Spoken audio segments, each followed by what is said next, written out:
Bienvenue à tous sur French Podcast. Je suis Charline et, comme toujours, je suis accompagnée par Emmanuel. Coucou Emmanuel.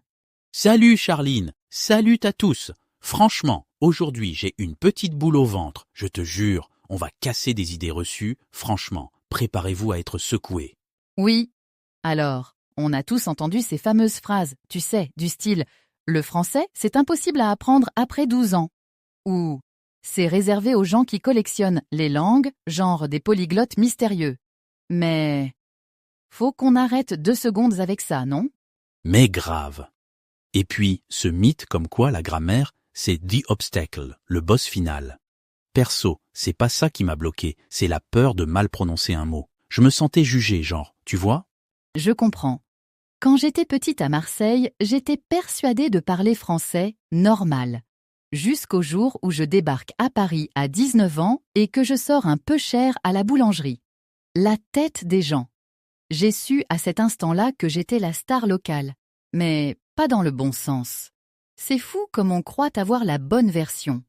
Oh, ça me rappelle un truc trop marrant. Il y a pas si longtemps, pendant un atelier dans un parc, un gamin m'a repris sur la prononciation d'un mot, alors que je jurais l'utiliser bien. Franchement, parfois, on se rend même pas compte qu'on louche sur un mot depuis toujours.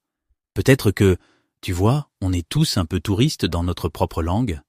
Mais oui, et je me pose souvent la question, pourquoi la prononciation fait si peur? Même des natifs bégayent devant certains sons, et puis il y a toutes les petites variantes régionales. Bon, c'est sûr, ma guerre avec les GR, c'est CR, TR, c'est jamais fini. J'en ai fait mon deuil, perso. Il y a des sons que je plierai jamais. Mais finalement, ça fait tout le charme, non? Alors, parlons de cette vraie méthode que certains linguistes prônent. Comprendre avant de produire, en gros. Tu sais, écouter, se laisser imprégner, avant même d'essayer de plaçarder des mots partout ou d'écrire des romans. Ouais, comme quand t'apprends ta langue maternelle. T'entends tout. Tu captes les sons, et un jour, paf, tu te mets à parler. Sauf qu'en cours, on te balance direct la conjugaison du subjonctif. C'est ça. J'ai vu ça à fond avec un groupe d'étudiants Erasmus. Je te promets, ceux et celles qui passaient le plus de temps à écouter, à regarder des films, à se fondre dans le décor, ils progressaient à une vitesse folle.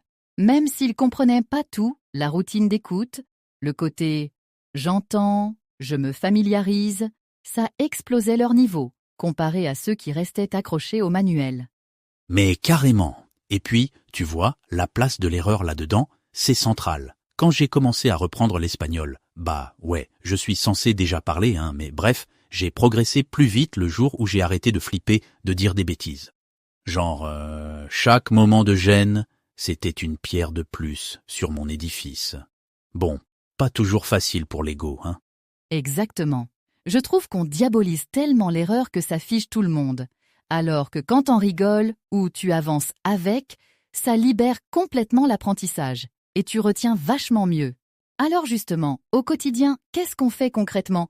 Je veux dire, aujourd'hui, t'as 10 000 applis et podcasts natifs, t'as des journaux audio, même des échanges linguistiques à 3 bornes de chez toi.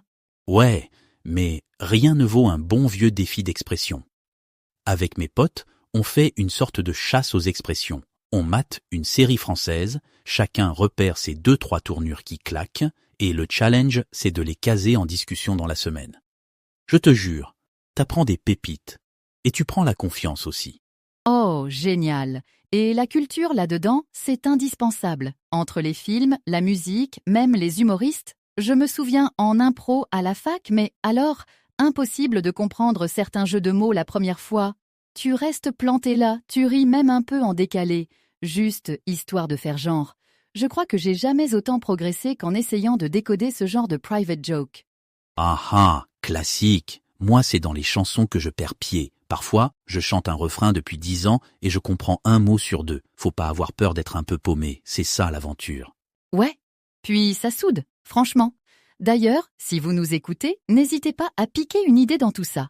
Trouvez votre série, volez des expressions, tentez des podcasts.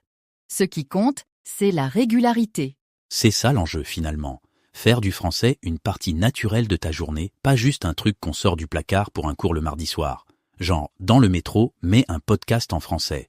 Au petit-déj, lis 2 pages d'un journal, même si tu piges que la moitié. Je plus sois.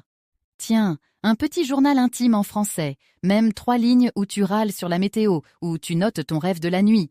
Et si t'as un ami, une sœur, un collègue qui veut bien jouer le jeu, écrivez-vous un WhatsApp en full français 1 fois par semaine. Les plus grands progrès, souvent, viennent des moments pas du tout officiels. Ouais, et sans pression, quoi. Pareil pour les communautés, ça peut changer tout. Que ce soit un club de lecture local, un Discord de passionnés, je galère toujours à expliquer ce mot, ou même un échange linguistique en ligne. L'ambiance vraie vie, ça pousse à aller au-delà du parfait académique. Tu trouves pas? Mais totalement. Dans un club, personne ne compte tes fautes et t'es entouré de gens qui galèrent plus ou moins sur d'autres aspects. Ça crée une dynamique bienveillante et franchement, on se marre beaucoup plus que dans la salle de classe. Et si on va plus loin, l'immersion culturelle, c'est carrément le booster de l'apprentissage. Plonger dans la musique, le ciné français, lire un roman ou une BD, c'est souvent là que les mots prennent vie, tu vois? Oh oui, les événements culturels, même en virtuel, ça m'a bluffé quand j'ai assisté à une nuit du court-métrage en ligne. Tu te prends plein d'accents, des expressions inédites, c'est un bain de son et d'ambiance. Et puis, instaurer un petit rituel autour de la culture française, mater une série tous les dimanches, ou se caler une soirée chanson française 1 fois par semaine. Ça te donne un rendez-vous motivant et ça reste ludique. Personnellement, j'ai découvert plein d'artistes, juste en laissant traîner des playlists. Ouais, et on n'apprend pas juste le vocabulaire, on capte des mentalités, des blagues, des références qui font toute la saveur de la langue. Franchement, c'est la différence entre parler français et vivre français, tu vois? Alors, petit conseil rapide pour vous qui écoutez, choisissez une activité de tous les jours et transformez-la en moment francophone. Genre, au lieu de scroller sur Insta en anglais, matez des comptes français. Lisez un article par jour, même cours. Vous verrez la différence au bout d'1 mois. Et pour celles et ceux qui aiment écrire, un petit texte chaque soir ou juste un message à un pote, on s'en fout de la longueur, même une phrase, mais chaque jour. Avec la répétition, ça devient comme se brosser les dents. Rejoignez aussi une petite communauté. Ça change tout. 1 fois par semaine, je participe à une soirée-jeu sur Zoom. Il y a du niveau, mais l'ambiance est ultra décontractée. Tout le monde s'aide et je capte plein de vocabulaire neuf sans même forcer. Ah, et puis c'est motivant de pas être seul dans la galère. On s'inspire, on pique des idées et parfois même on se soutient lors des pires failles linguistiques. Bon, avant de conclure, on va pas se mentir, la clé c'est la régularité, la motivation et des petits objectifs clairs. Du genre, ce mois-ci je regarde un film sans sous-titres ou je comprends enfin les paroles de cette chanson de Stromae. Mets-toi un créneau dans ta routine, 15 minutes chaque matin ou avant de dormir, c'est archi suffisant si tu tiens sur la durée. L'idée, c'est de créer une habitude qui se greffe à ta vie, pas un Everest de plus. Tu peux aussi t'entourer de ressources, ou mieux, trouver un partenaire de route, un binôme de galère ou un groupe qui te pousse quand t'as des coups de mou. C'est l'assurance anti-découragement. Et surtout, soyez bienveillant avec vous-même. C'est normal de galérer, de stagner parfois. On progresse par à-coups. Faut juste garder la motivation, même si on avance à petits pas. On arrive doucement à la fin. Merci à tous pour vos oreilles, vos rires, vos hésitations aussi. Continuez de nous écrire et de partager vos expériences. Ça nous éclaire vraiment sur ce que vous vivez avec le français. J'ai quelque chose de super cool pour toi aujourd'hui. Vraiment, je suis genre carrément excitée. Emmanuel, tu sais, on reçoit tellement de messages de gens qui veulent apprendre le français, mais qui galèrent. Vraiment, et je me dis qu'il fallait, tu sais, si c'est le veuve, le voile sur ce qui fonctionne pour de vrai. Bienvenue dans French Podcast, l'épisode où on va casser un peu les idées reçues, se raconter 2-3 trucs embarrassants aussi. Enfin, voilà. Installe-toi, Emmanuel, prêt à tout balancer sur la vraie façon d'apprendre le français. Mais totalement. Charline, je suis paré, tu me chauffes là. Et pour une fois, je vais éviter le jargon chiant. Promis. Franchement, il n'y a rien qui me passionne plus que voir des gens progresser, pour de vrai, en s'amusant avec la langue. Je veux dire, on va parler des listes de vocabulaire qui restent coincées dans les tiroirs. J'ai moi-même vu trop de monde abandonné parce que, tu vois, il manquait ce petit truc vivant, ce truc qui fait clic, genre... Bref, on démarre. On démarre. Enfin, attends, faut pas oublier le titre, hein? Aujourd'hui, Linguiste dévoile la vraie façon d'apprendre le français. C'est moi, l'étiquette, linguiste, pour une fois que ça sert. Bon, alors, je veux commencer par les méthodes classiques, tu vois, genre les gros bouquins de grammaire ou ces listes de vocabulaire que tu recopies dans un cahier. Tu sais quoi? J'ai passé des années à faire ça à la fac, en mode bon élève. Et le drame? Premier exposé universitaire, je suis là, devant tout le monde, incapable de sortir une phrase sans checker 3 fois dans ma tête. Paralysée. C'était pas glorieux, même un peu vexant, tu vois. Mais c'est tellement ça. Et franchement, dans mes quartiers, j'ai vu l'inverse. Des potes, ils débarquent, 0 fiche de vocabulaire, rien du tout, et en 6 mois de resto, de marché, de bistrot, ils parlent comme des vrais. Genre, tu sens que quand t'apprends juste avec des livres, il y a ce décalage, c'est super technique, mais t'oses pas t'en servir quand t'es dans la vraie vie. Et je crois que, tu vois, c'est là, la base de pourquoi beaucoup n'osent pas parler. T'as vécu ça aussi, non ? Oh, mais grave. Et c'est fou parce que j'avais tout le vocabulaire sur le papier. Mais dans la rue, pouf, tout s'évapore. Bref, l'école te donne les briques. Mais oublie un peu la colle, genre l'audace, le contexte. La vraie magie du français, c'est pas dans les manuels. C'est dans la rencontre, la vie quotidienne, les petites galères aussi. Ça, j'y crois ferme. Mais c'est là où l'immersion devient king. Je vois ça tous les jours chez moi, tu sais. Genre, tu veux apprendre, faut pas juste rester assis avec ton cahier, faut te lancer. Je te donne un exemple. Il y a une asso à Marseille, ils font des tandems linguistiques. Tu te retrouves à parler, pas parler avec un, et yeke, doyok, yeyitorotai. Qu'un autour d'un café, ou même en faisant les courses, et c'est là, bam, tu captes des trucs que tu retrouveras jamais dans un livre de règles. C'est du concret, c'est vivant, quoi. Mais tellement. Et enfin, moi, avec mes carnets de voyage, je collectionne les perles entendues dans la rue. T'as pas idée? Un jour, je note avoir le seum. Genre, la première fois, je croyais que c'était un plat, sérieux. Bon, la honte. Mais c'est comme ça qu'on progresse. Faut oser improviser, saisir le sens sur le tas, se planter et rigoler. L'erreur, c'est vraiment la meilleure copine de l'apprenant. Je dis ça, mais je me plante aussi tous les jours, hein? En fait, genre, si t'attends d'être parfait, tu feras jamais le saut. Je te jure, c'est en jouant au foot dans la rue avec des gamins que j'ai pigé la moitié de mes expressions françaises préférées. Il y a un truc d'ambiance, de feeling. Bon, et puis parfois de la confusion totale. Mais ça, c'est normal. Alors là, je veux du concret. Genre, si un auditeur veut avancer sans stresser, tu proposes quoi? Ok, 3 astuces express. Premier point, t'écoutes des podcasts natifs, genre French Podcast. Petit placement, pour t'immerger dans le vrai français. Deuxième, note à l'arrache toutes les phrases qui te marquent dans la journée, sur ton tel ou un carnet. C'est pas grave si c'est mal écrit. Troisième, parle, même si tu massacres la grammaire, fonce, tu corriges plus tard. Vraiment, c'est ça qui fait la diff. Mais oui. Quand je vois, la copine d'Emmanuel. Oups, t'en parles. Vas-y, c'est trop chouette. Ouais, tu rigoles. Elle parlait à peine français, mais à force de négocier sur le marché et de chanter des refrains en boucle, elle claque maintenant des petites vannes dignes d'un natif. Curiosité, plaisir, c'est tout. Et c'est pareil quand j'ai taffé sur le parc du coin. Les meilleurs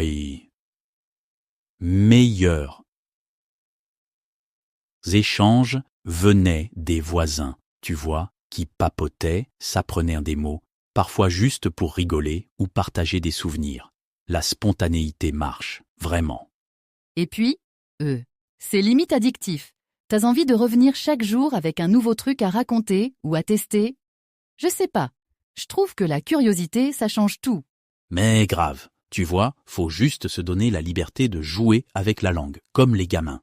Ok, maintenant imagine, on veut respirer le français toute la journée, pas juste une leçon de temps en temps. Tu ferais comment, toi?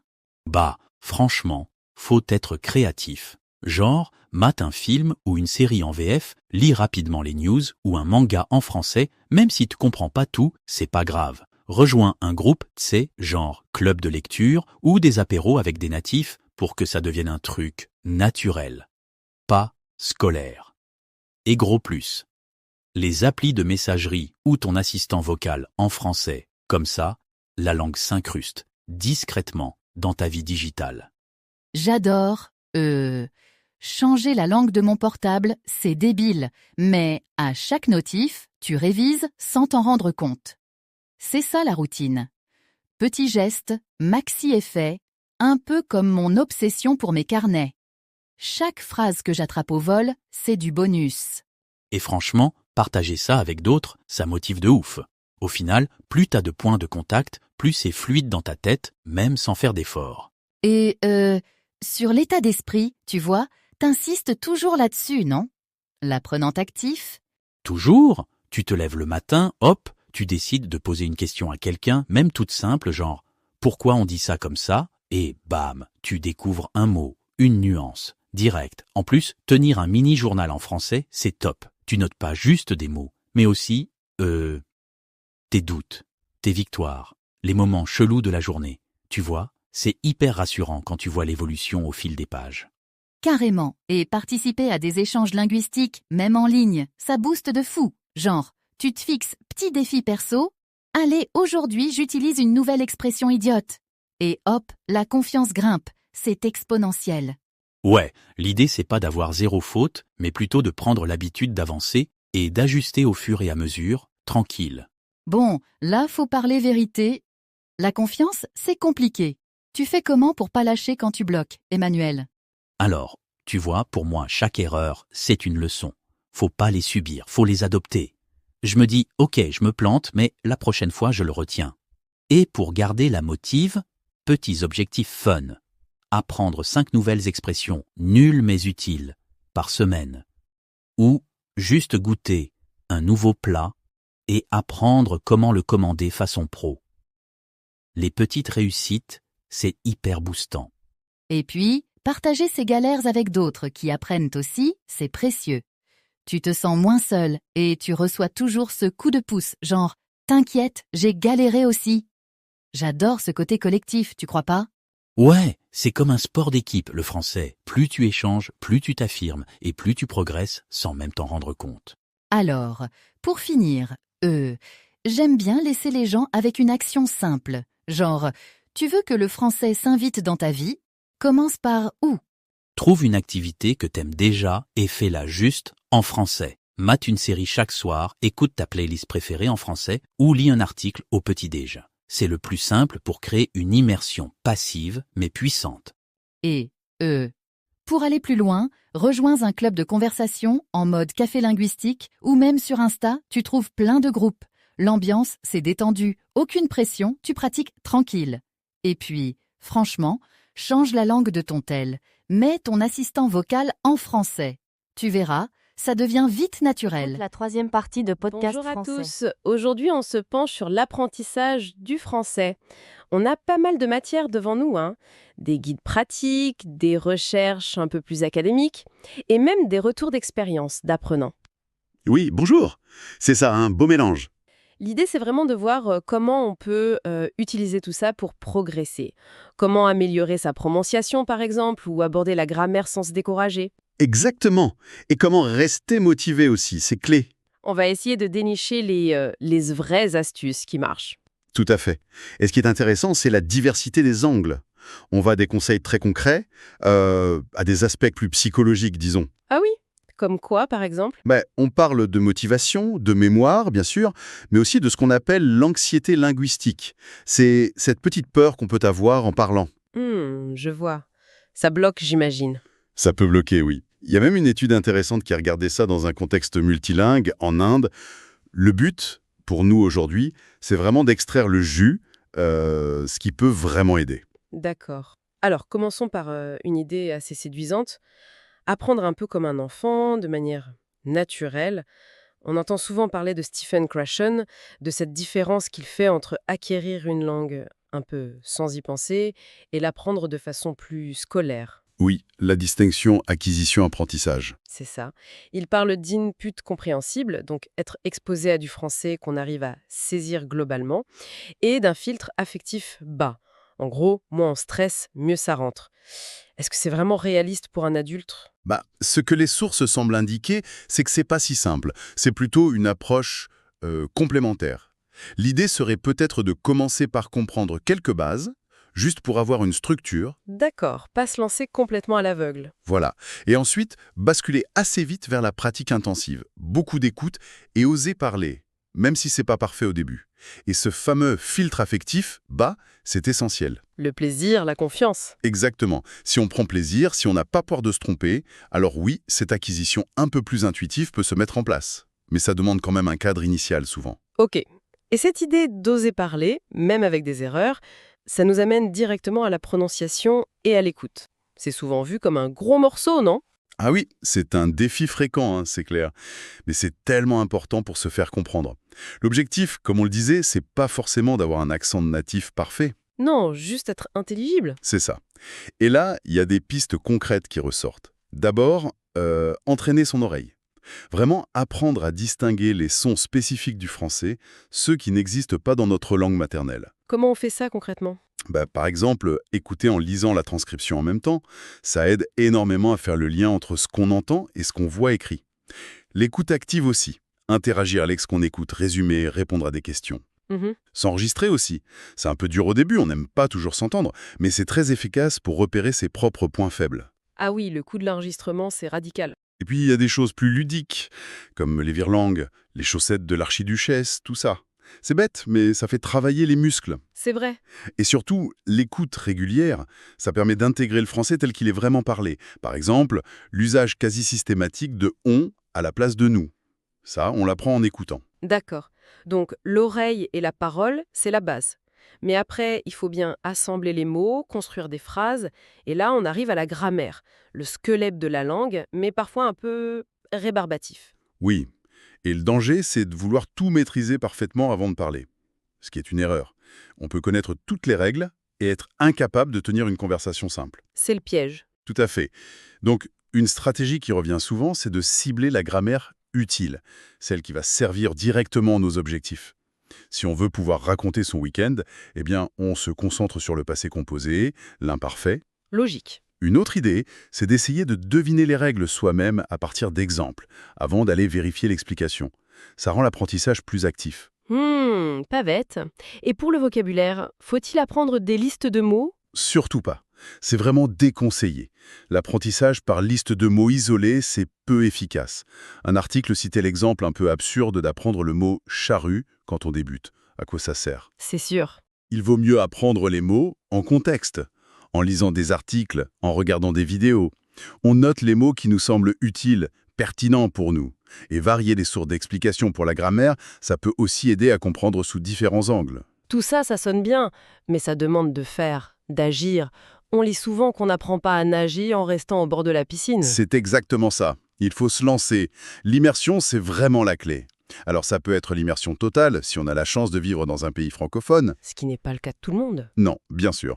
Mais on peut recréer une immersion partielle chez soi. Changer la langue de son téléphone, de ses réseaux sociaux, écouter des podcasts, des chansons, regarder des films en VO. Même des petites choses. Oui, chaque petite exposition compte. Et puis, trouver des occasions de parler, ça c'est crucial. Des partenaires d'échange linguistique, des tables de conversation, des cours. Les forums en ligne montrent que c'est une préoccupation majeure. Trouver des gens avec qui pratiquer. Voilà. Et la régularité, c'est fondamental. Mieux vaut faire 15 minutes tous les jours qu'une grosse session de 3 heures une fois par semaine. C'est un peu l'idée de la méthode Kaizen, des petits pas constants. Ça marche mieux sur le long terme. Reste l'aspect mental, l'état d'esprit. C'est facile de se décourager quand on fait des erreurs ou de vouloir tout traduire dans sa tête depuis sa langue maternelle, ce qui ralentit tout, ou juste d'abandonner. Oui, et pourtant, faire des erreurs, c'est normal. C'est même indispensable. C'est la preuve qu'on essaye, qu'on avance. Le vrai problème, souvent, c'est la peur de faire des erreurs. Le fameux filtre affectif de Krashen, encore lui. Exactement. Si on arrive à réduire cette anxiété, à dédramatiser l'erreur, on apprend beaucoup mieux. D'ailleurs, l'étude en contexte indien montrait bien comment l'anxiété pouvait influencer négativement les stratégies d'apprentissage. Et enfin, il y a la motivation. Pourquoi on apprend le français? Pour le plaisir, pour voyager, pour le travail, peu importe, mais avoir une raison forte, c'est le carburant qui nous fait tenir. Donc si on essaye de résumer un peu tout ça, Pour apprendre le français efficacement, il faudrait un mélange assez personnel en fait. C'est ça. Un peu de structure au début peut-être, mais surtout beaucoup de pratique, d'exposition à la langue telle qu'elle est parlée, mettre l'accent sur l'écoute, oser parler, Oui, et aborder la grammaire de façon ciblée, sans s'y noyer. et puis la régularité et surtout accepter de faire des erreurs, ne pas se bloquer avec ça. Tout à fait. C'est un ensemble équilibré et adapté à chacun. Et ça nous laisse avec une question pour la fin peut-être. Oui. Et si le principal obstacle, ce n'était pas tant la complexité supposée du français, mais plutôt notre propre façon d'aborder l'apprentissage, notre rigidité parfois. C'est une excellente réflexion. Peut-être que l'essentiel, c'est justement cette capacité à tester des choses, à ajuster sa méthode au fur et à mesure, à être actif et curieux face à toutes les ressources et stratégies qui existent aujourd'hui. L'action et l'adaptation, finalement.